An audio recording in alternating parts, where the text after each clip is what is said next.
Zákulisie úsmevu. Pohľad tam, kam z kresla nevidíte. Podcast Hric zubná ambulancia. Veľmi príjemné posedenie som mal u zubára, konkrétne v zubnej ambulancii Hric v Nitre. A mojím hosťom, vlastne ja som tvojím hosťom, preboha, je Lukáš Hric. Je to zhoda náhod, že sme v zubnej ambulancii Hric a ty si Lukáš Hric? Myslím si, že divákom je jasné, prečo to tak je. Hej, a ja som manažer tejto kliniky, takže istým spôsobom, ako sme sa hovorili v prvej epizóde, tak poviem aj teraz, že vlastne pre nás bolo veľmi dôležité, aby sme vystupovali našim menom, lebo to je záruka kvality. Preberáte zodpovednosť, čo je super a to sa mi veľmi páči, lebo teraz žijeme v takej dobe, že ja za to nemôžem, písalo to v excelovskej tabuľke. A ty si ten, ktorý povedal, že nie, my sme rodina Hric, toto je naša zubná ambulancia, toto sú naši lekári, sestričky, ľudia a stojíme si za tým.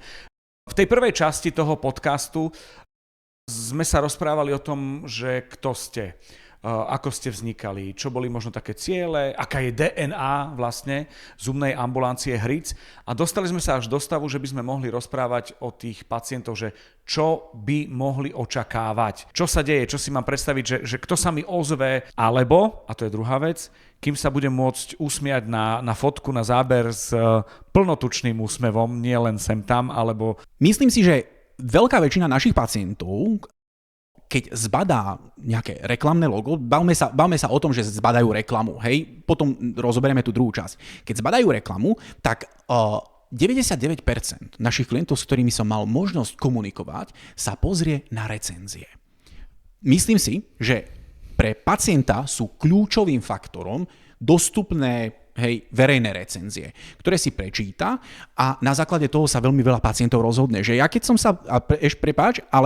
som sa, naozaj bavil s mnohými pacientmi a bolo ich stovky a bavil som sa, presne potreboval som prísť na to, čo bol ten zlomový moment, ako keby opustiť svojho stomatologa, zmeniť, prejsť a tak ďalej, tak 99% ľudí, ktorí mi nejakým spôsobom pri možno kratšej, dlhšej debate prezradilo to, že ten message, ktorý proste je naozaj, lebo reklama môže hovoriť čokoľvek, hej, povedzme si pravdu, ale že ten klient, ktorý u nás bol, alebo pacient, posunul ten message tomu ďalšiemu. A to bol rozhodujúci faktor, myslím si, že pre mnohých pacientov. Robia to sami, lebo mali príjemný zážitok. Poďme na ten zážitok, že čo sa deje od toho momentu, že zavolám, čo očakávať, kto sa ozve. Je to tak, že necháte zvoniť 12 krát, alebo koľkokrát zvoní a zdvíhate? Paradoxne je perfektná informácia to, že mnohí ľudia, ktorí nejakým spôsobom sa k nám chcú dostať, tak alebo že príde situácia, kedy nám tvrdia, že sa k nám nedá dovolať. A to je zase naučený nejaký vzorec. A to viem, to robí konkurencia. Oni vytáčajú, aby ste vy mali vždy obsadené. Vrátim sa k tomu, že to je nejaký vzorec, ktorý je naučený. A hovorili sme o tom, ale chcem to povedať znova, že tá história nejakým spôsobom nám hovorí o tom, že je to štandard. Nedá sa niekam dovolať. Ja som ako manažér tejto kliniky postavil ten systém na tom, že môžem dnes, a poviem to číslo, že 45% pacientov, a je to naozaj aktuálne číslo z minulého roka, sa nám prihlásilo online.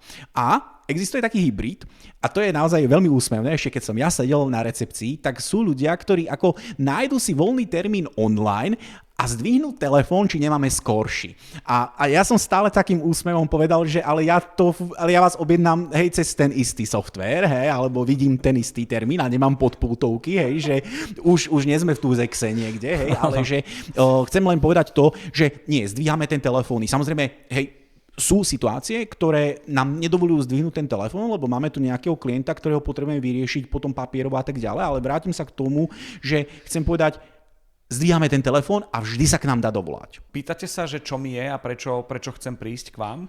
Ja som ten pacient, ktorý potrebuje vyriešiť problém, lebo vy ho viete vyriešiť. Ono je veľmi dôležité pacienta počúvať, čo on hovorí v tom telefóne. Zažil som si to, že keď pacient, a vy cítite to z toho telefónu, že ho niečo konkrétne bolí, vtedy vlastne spúšťate tú platňu, nazvime to takto, áno, vieme vyriešiť váš problém, povedzte nám, aké sú problémy a už aj u nás recepčná, ja nepotrebujú k nejakej diagnostike takej, zase je to tá triáž, že my vlastne delíme toho pacienta a vieme nejakým spôsobom posunúť message ďalej tomu konkrétnemu lekárovi, že máme pacienta, ktorý má tieto konkrétne problémy a potrebujem robiť toto.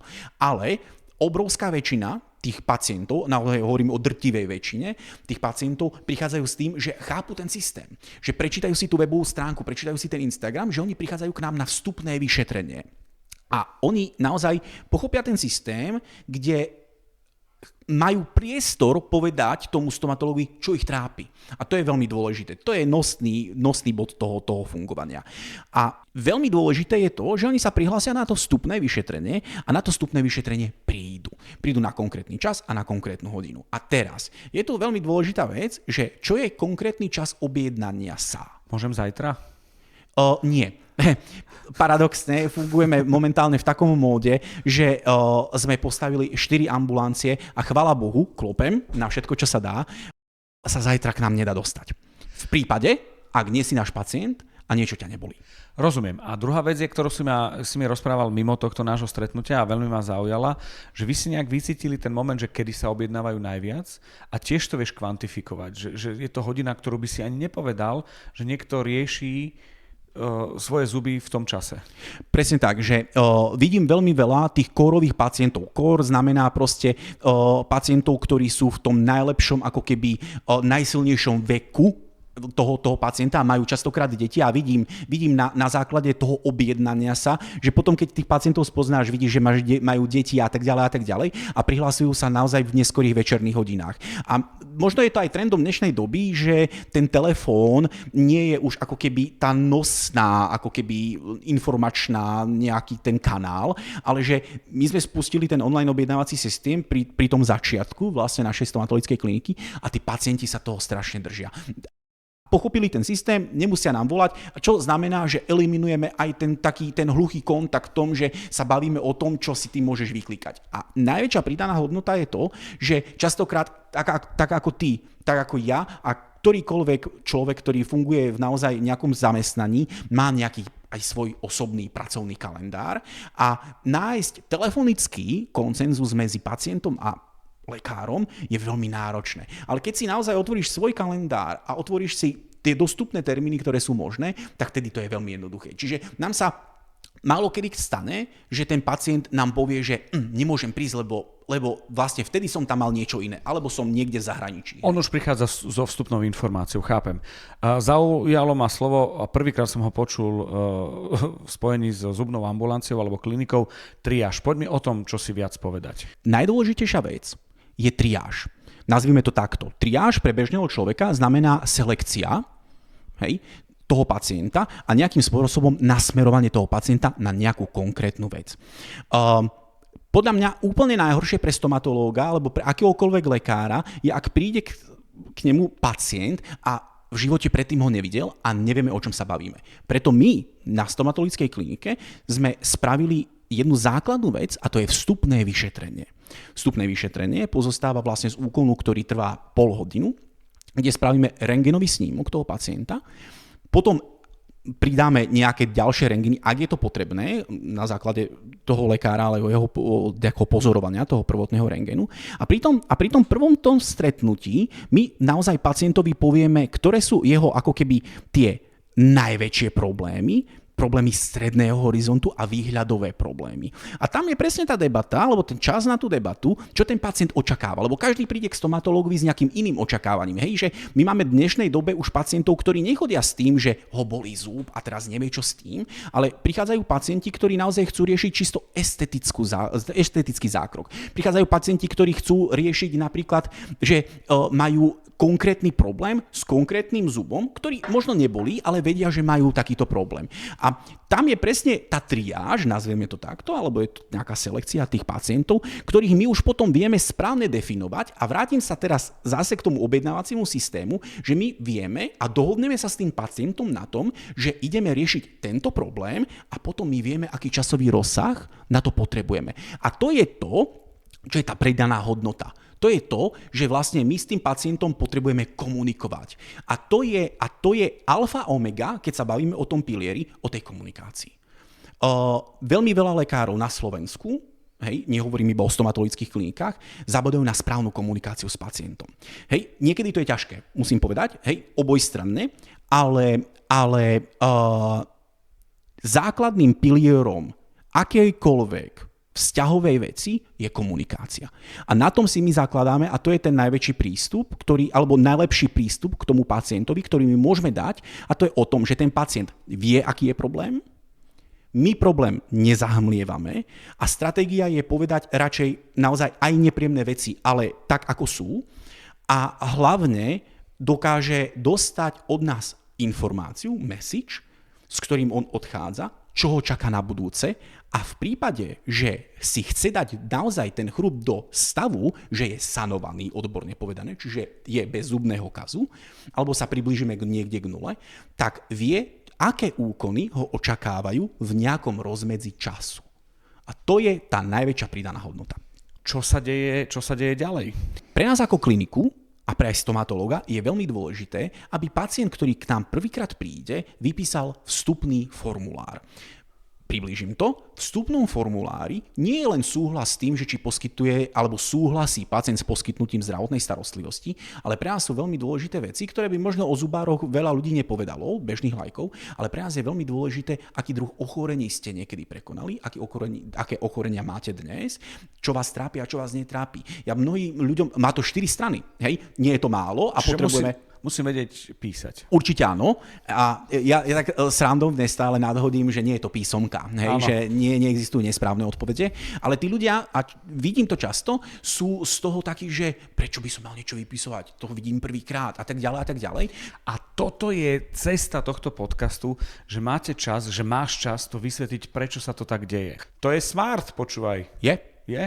To musíte byť na to akože hrdí. Sme na to hrdí, popravde, tie dokumenty sme pripravovali, trvalo nám to nejaký čas a nie je to len o tej medicínskej stránke, a je to o právnej. Ten klient alebo pacient prichádza a on ide za stomatológom, ale je tu veľmi veľa zákonných záležitostí, či našej slovenskej nejakým spôsobom internej, ale aj európskych smerníc, ktoré na to vplývajú a ja musím istým spôsobom mať kvantum súhlasov od tých pacientov. Áno. Čiže prejdem tým dotazníkom. Prvý dojem mám, úplne v poriadku. Je úplne v poriadku, takže je to tak, ako má byť, tak si to predstavujem. Sedím na recepcii a čakám od 12 minút do 45 minút, alebo... A na toto je taký krásny vtip, že keď ja som bol malý chalan a chodil som k stomatológii, tak sme všetci boli objednaní na 8 a nadávali sme, že čakáme 2 hodiny. Neklopať. Áno, neklopať a všetci sme boli objednaní. 18 sme boli objednaní na 8. Ja presne viem, aj ty určite tie kožené sedačky, tie L-kové, aké tam boli, ktoré sa šmýkali deťom. Taká krásna cyklamenová farba a bolo to zalepené tou kobercovou páskou. Áno, presne si na to pamätám a viem, čo hovoríš. Tá istá bola aj vo vlakoch, hej, potom paradoxne. A všetci sme boli objednaní na tú 8 a teraz nadávali sme, že čakáme 2 hodiny. V tej organizovanej stránke, ktorú sme nastavili my, tak sme objednaní na nejaký konkrétny čas a potom aj tak nejakým spôsobom sa ti môže stať, a poviem prečo, a aj ako sa to stáva, sa ti môže stať, že istým spôsobom nesplníme ten čas. Uh-huh. A to je potom, že tí ľudia sú ako keby rovnako na to alergickí. Či čakajú 2 hodiny v tom časovom rozsahu, alebo čakajú, 15 minút, tak istým spôsobom to podráždenie je rovnaké. Otvárajú sa dvere a ja vstupujem a vtedy mi tep, tlak, všetko ide, pískam jak lokomotíva. Čo sa deje, aké sú možno očakávania toho pacienta, lebo mám taký pocit, že asi vy máte nejaký plán. Ten plán je jasný. A vrátim sa ešte na začiatok, bavil si sa o tom, ten strach. Ten strach je prirodzený, majú ho všetci. Niektorí viac, niektorí menej. My máme najväčší extrém. Máš aj ty teraz ešte? Nie, už nemám. Okay. A najväčší extrém, ktorý sme istým spôsobom zažili u nás na klinike, že chodí tu vlastne jedna pacientka, máme ju hrozne radi, ale je to naozaj zábavné, ktorá vlastne prichádza do našej čakárne. Ona si v čakárni, prichádza tu so sestrou, ona si v našej čakárni vlastne dá obrovské slúchadlá, pustí si klasickú hudbu, dá si tu škrabošku na oči z lietadla, čiže ona nepočuje, nevidí, jej sestra ju odvedie do toho kresla, my jej spravíme 1,5 hodinový obrovský zákrok, ona vlastne príde, jej sestra, zoberie ju za ruku, odprevadí ju a všetko si to dá dole až vonku. Čiže prekonávanie strachu je rôzne. A my sme sa za tie 3,5 roka alebo za 4 dostali k takým rôznym záležitostiam prekonávania strachu, že o tom by sme sa mohli naozaj baviť hodinu. Čiže nielen ruženec, ale aj Maska a slúchadla, super. Naozaj boli rôzne spôsoby, ako sme prekonávali strach, ale poďme k pointe, Tak. že prichádza pacient, čiže otvoria sa dvere, má vypísaný formulár a základným bodom programu alebo prvotným vstupným bodom programu je rentgenový snímok. Ten rentgenový snímok urobíme na našom panoramickom rentgene. Počúvam ťa? Prečo riešime rentgenový snímok? Poviem ti, bavíme sa o stereotypoch pacienta. Nie je to preto, že zo mňa vyťahuješ prachy? Vieš, čo myslím? Viem, čo myslíš a je veľmi dôležité, a ja to veľmi veľa pacientom vysvetľujem, ale skúsim to vysvetliť aj takto tebe, hoci naši poslucháči nás počujú a nevidia.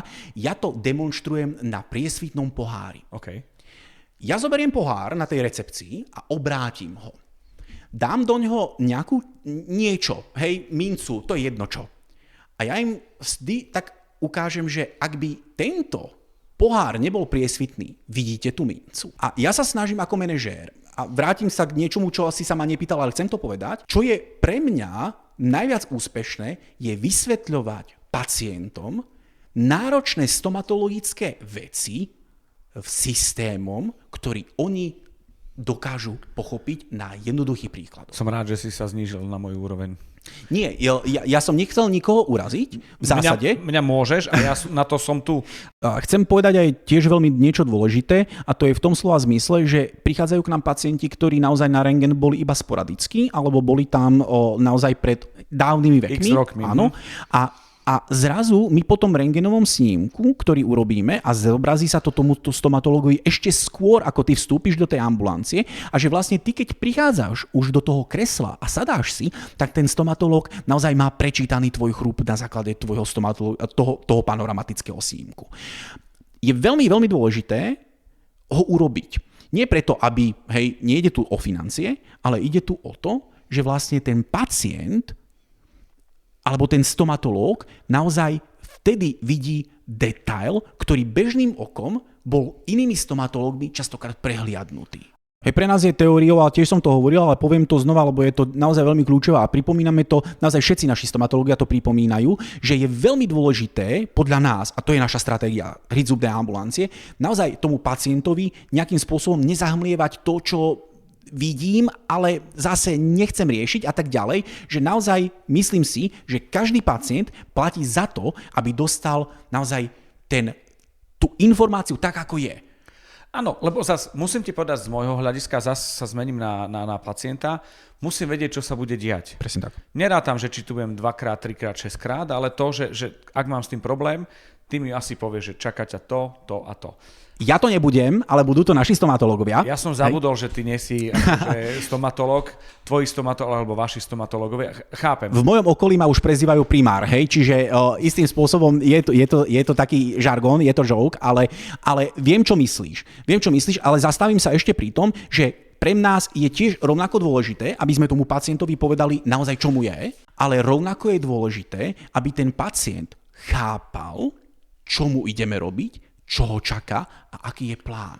A toto je pocit tej istoty, ktorú potrebujem ja mať a vedieť. Mám druhú vec. To, že chodím k zubárovi s umytými zubami je jasné asi, nie? Lebo necelkom chcem vepšoknedlo zelo ešte ťahať, ale ja som sa dostal až do takého momentu, že ja si dám najskôr hygienu a potom, ja neviem koľko to je, 2-3 dní alebo nejak tak, idem na niečo, čo je buď preventívka, alebo hasiť nejaký problém. My to dokonca očakávame, ale stane sa. Je to proste práca s ľudským telom. Je to normálne, ale na druhú stranu očakávame, že ten pacient príde pripravený na tú stomatologickú kontrolu, alebo na to vstupné vyšetrenie, alebo na konkrétny tento zákrok. Máme rentgen, máme čistú tlamu, povedali sme si, aký je plán, ja si poviem, chvála Bohu, bude to takto. Čo sa deje ďalej? Deje sa to, že vlastne ten stomatológ pri tom rozhovore, ktorý s tým pacientom má a naozaj mu hovorí o tých výhľadových problémoch, stredný horizont, naozaj povieme, ako veci sú, tak vlastne tam je ten priestor na tú debatu, kedy ten pacient naozaj povie, čo chce a čo očakáva a ten náš stomatológ mu povie, že OK, chcete toto, ideme do tohto, budeme to robiť toľko a toľko a bude to stať približne toľkoto peňazí. A v vtedy vlastne sa ten pacient pri tom vstupnom vyšetrení alebo na konci toho vstupného vyšetrenia odchádza a zastaví sa u nás na recepcii. U nás na recepcii vlastne komunikuje recepčná s konkrétnym stomatológom a vtedy plánujeme tie zákroky. Aj na tom pacientovi, a to nie je už náš tlak, ale je to proste jeho slobodné rozhodnutie, koľko z tých zákrokov, ktoré sme mu my nejakým spôsobom predefinovali, si dá a v akom časovom horizonte. No a tá komunikácia, na ktorej to je celé založené, o ktorej sa bavíme už od začiatku, je o tom, že ak som dobre informovaný, viem sa lepšie rozhodnúť. Určite. A tým pádom mne to vychádza tak, že vaša klinika je skôr o tom, že namiesto počtu výkonov idete do momentov, že chcete limitovať tie prekvapenia, že toto sme nečakali, čo s tým. No a to je veľmi dôležité, že vlastne ja potrebujem, aby na tejto klinike som sa ani ja ako pacient, ja som to zažil, hej, že ja som jeden z vás, ktorý istým spôsobom sedel na tej druhej strane. A zažil som nepríjemné prekvapenie v stomatologických klinikách. Na druhú stranu dnes sa na to pozerám trocha inak. Že jedna vec je hovoriť o tom očakávanom zákroku, ktorý má nejaké rozpätie. Na druhej strane sa nám častokrát stane aj to, že my informujeme pacienta o tom, že keď niečo robíš, a ja mám taký žargón, že mne keď volali a sedával som na recepcii, tak sa ma pýtali a hovorili mi pacienti, potenciálni pacienti, že jeho bolí toto a toto a koľko to bude stáť. A ja som niekedy použil proste takú srandovnú metaforu, že momentálne niečo varíte a poďme hádať, čo varíte. Hej? A je veľmi, veľmi dôležité istým spôsobom vedieť správne odkomunikovať to, že ja nepredávam horálky. A keď zavoláte automechanikovi, že odišlo mi niečo a niečo mi píska v aute a koľko to bude stáť, tak on vám zloží telefón. My istým spôsobom nič nepredávame, my rekonštruujeme. A je niekedy veľmi náročné odhadnúť dopredu, čo a v akom rozsahu ideme rekonštruovať. A na to je to vstupné vyšetrenie, aby my sme si vlastne pozreli, čo naozaj ideme rekonštruovať a v akom to je stave. Vrátime sa k tomu, že ten rentgen je naozaj veľmi podstatný preto, aby sme vedeli čo a prečo a vtedy dokážeme ako keby lepšie, efektívnejšie a bez nejakých obrovských prekvapení komunikovať s tým pacientom a naviesť ho na správnu cestu. A kruh sa uzavrel. Presne tak. OK. Ja mám ešte milión otázok, ale myslím si, že to už budú tie konkrétne veci, ktoré môžeme volať užitočná informácia. Že taká otázka, ktorá mi napadla počas toho celého, keď si to tak prirovnával k automechanikovi, je, že či sa stomatológovia pýtajú ako remeselníci, ktorí sú doma a robia ti byt dom, rekonštruujú, to vám kto robil? To si asi nechcel počuť, nie? Toto je otázka, ale zase je perfektné, že sa to pýtaš, lebo v bežnom takom dni sa to nikto neopýta a mnohokrát sa o tom nebavíme. Ale potom, keď sa dostaneme do dennej miestnosti, napríklad cez obedovú pauzu, tak tí stomatológovia medzi sebou komunikujú o týchto veciach. Ja viem dnes viem povedať, že ako počúvam tých stomatológov deň čo deň, tak oni každý z nich má nejaký druh rukopisu, že ten pacient ani nemusí prísť, je z tohto regiónu, je z Nitry alebo z okolia a má nejakú plombu a my dokážeme, alebo niektorý z tých stomatológov dokáže povedať, že toto máte od tohto, hej, lebo dá sa to, ale áno, stáva sa často, hlavne u detských pacientov a chcel by som sa aj tomuto venovať, že toto je istým spôsobom obrovská téma, ktorá je veľmi, veľmi dôležitá a dalo by sa mať rôzne témy na túto vec, že tam je asi gro tých najväčších problémov. Je to aj v rámci psychológie, že sa ti to prejaví neskôr, keď máš doma nejaký problém, asi dieťa napríklad. Hej? A ten problém môžu byť aj zuby. Sú. Ja som sám zažil v televízii o tom, že prišiel mi človek, ktorý sa neusmieval, dával si pozor na úsmev, alebo mal dokonca takto ruku, lebo sa hanbil za svoje zuby, lebo to nemal vyriešené a asi nemal šťastie na nejaký proces, ako sú u vás. Lebo u vás je to o procesoch, nie o šťastí a o filozofii, uvidíme, ale o tých nastaveniach tých procesov. za túto informáciu a za tieto informácie ďakujem veľmi pekne. Teraz jedna taká vec možno na tých, ktorí nás pozeráte a počúvate, sledujete. Napíšte nám otázky, ktoré chcete vedieť, ktoré som možno buď ja zabudol, alebo sme sa ešte nespýtali a pokojne dajte vedieť. Linky máte všade, kontakty viete, pýtajte sa, čo vás zaujíma a chceli sme vlastne v rámci tohto rozhovoru a v tomto rozhovore, či už v tejto alebo predchádzajúcej časti, vám ukázať a deklarovať, že Lukáš ako manažér zubnej kliniky Hric je otvorený akýmkoľvek otázkam a práve vás tiež možno vyzve na to, aby ste sa pýtali, lebo on už odpovedal na milión otázok, keď sedel na recepcii. Nepovedal som nič, čo som si vymyslel, nie? To je pravda, to je veľká pravda. Ja som pripravený na naozaj veľké spektrum otázok a dokázal som naozaj veľmi veľkej vzorke pacientov alebo tej palete, ktorá k nám prišla, vysvetliť veľmi ťažké veci na základe veľmi takých jednoduchých vecí. A to je ten konkrétny message, ktorý chcem, aby zaznel, že je najdôležitejšie, keď pacient rozumie, čo sa robí. Amen. Ďakujem. Ja ďakujem, Milan. Zákulisie úsmevu. Pohľad tam, kam z kresla nevidíte. Podcast Hric zubná ambulancia.